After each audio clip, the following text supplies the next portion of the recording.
Now we discuss food poisoning, a disease condition that results from the consumption of contaminated food.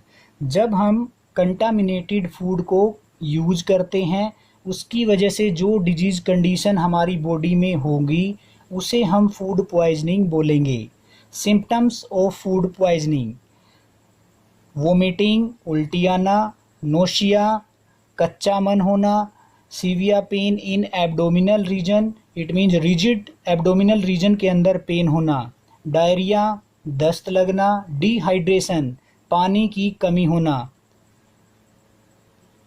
Now cause of food poisoning: presence of bacteria और other microbes in food.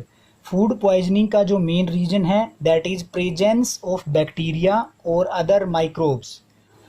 हमारी body में food poisoning के लिए जो bacteria responsible हैं they are clostridium and staphylococci, and fungus जो responsible हैं food poisoning के लिए उसका नेम है aspergillus. Now we discuss to prevent food poisoning. हम फूड पॉइजनिंग को प्रिवेंट कैसे करें? Food must be properly prepared and stored.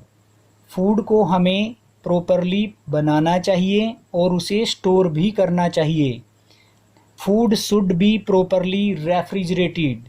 Food को प्रॉपरली रेफ्रिजरेटर के अंदर रखना चाहिए क्योंकि वहाँ पर लो टेम्परेचर होगा और माइक्रो ऑर्गेनिजम्स लो टेम्परेचर पर इनएक्टिव रहते हैं।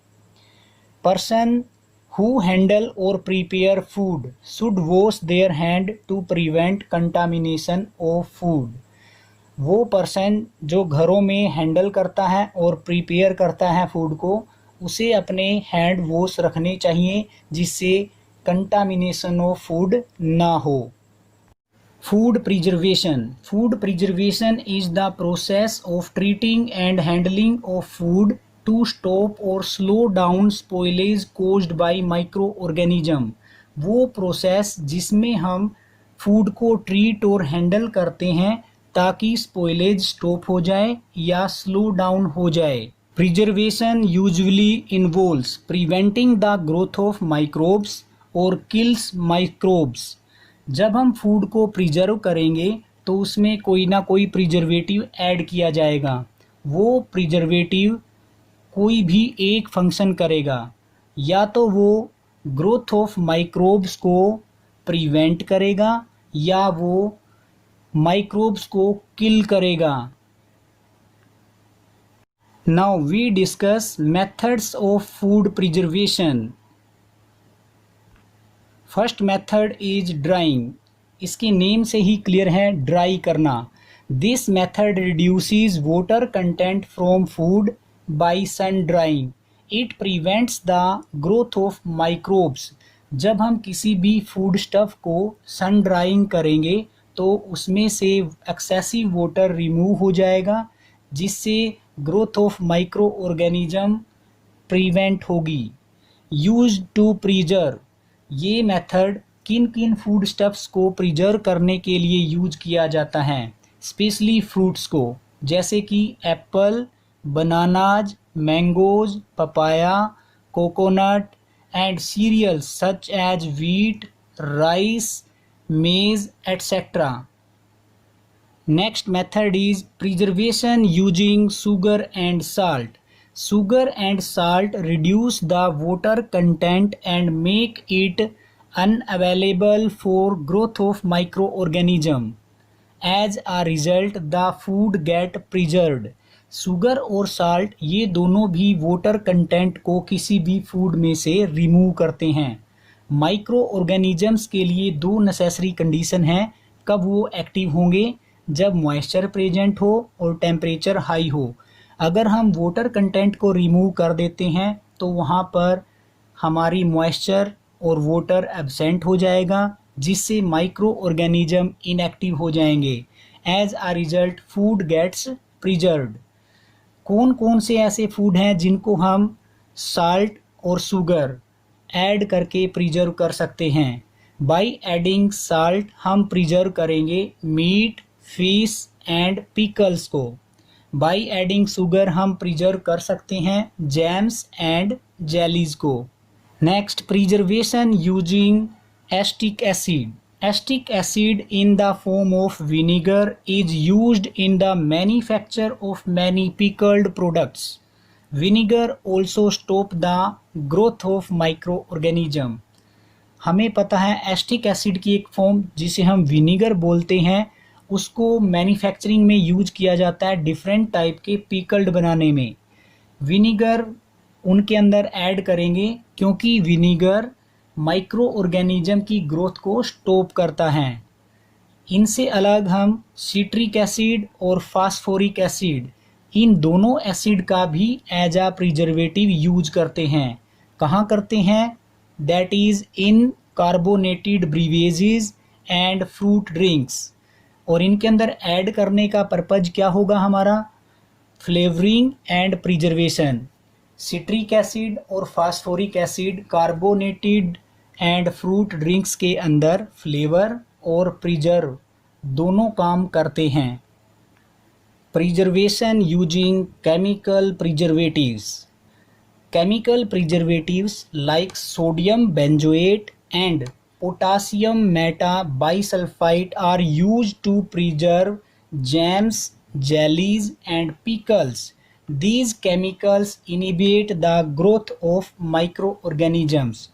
हम जैम, जेली और पिकल्ड को केमिकल प्रिजर्वेटिव ऐड करके भी खराब होने से बचा सकते हैं, क्योंकि ये दोनों केमिकल प्रिजर्वेटिव जो यहाँ पर मेंशन किए गए हैं ये प्रिवेंट करेंगे growth of harmful micro organisms को। Next, heat and cold treatments. Some food items like milk are usually boiled before their use और storage. Boiling kill many micro organisms. Food stuffs are also stored in the refrigerator. The low temperature inhibit the growth of microbes.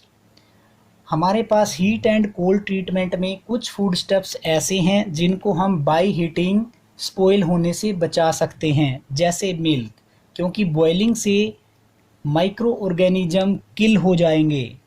Secondly, कुछ food stuffs हमारे पास ऐसे हैं जिनको हम cold treatment देंगे। It means उनके लिए हम लो टेम्परेचर मेंटेन करेंगे, क्योंकि लो टेम्परेचर मेंटेन करने से हार्मफुल माइक्रो ऑर्गेनिज्म इनएक्टिव रहते हैं। Next is pasteurisation. Pasteurisation is the pressurised heating of milk for a short time below 100 degree Celsius to destroy micro organisms and cool down to preserve milk from spoilage. Pasteurisation में हम pressure के साथ heating करते हैं milk की 100 degree Celsius से नीचे, जिससे हार्मफुल माइक्रो ऑर्गेनिज्म डिस्ट्रॉय हो जाएंगे। उसके बाद उसे कूल किया जाएगा, क्योंकि टेम्परेचर के अंदर जब डिफरेंस आएगा तो वहाँ पर हार्मफुल माइक्रो ऑर्गेनिज्म इनएक्टिव हो जाते हैं, जिससे हमारा फूड स्पॉइल होने से बच जाएगा। डिसएडवांटेज। इस मेथड के अंदर एक डिसएडवांटेज भी है। पैस्चुराइजेशन इनएक्टिवेट्स सम एंजाइम्स, क्योंकि जो भी फूड स्टफ्स हम पकाएंगे, हीट करेंगे, ड्यूरिंग हीटिंग उसके अंदर जो एंजाइम्स प्रेजेंट हैं वो भी इनएक्टिवेट हो जाते हैं। Next is vacuum packing. In this method we stores food in airtight packets of bottles to inhibit the growth of microorganisms. It help to reduce the loss of flavor caused by oxidation. इस method में हम food को store करेंगे air tight packets और bottles में।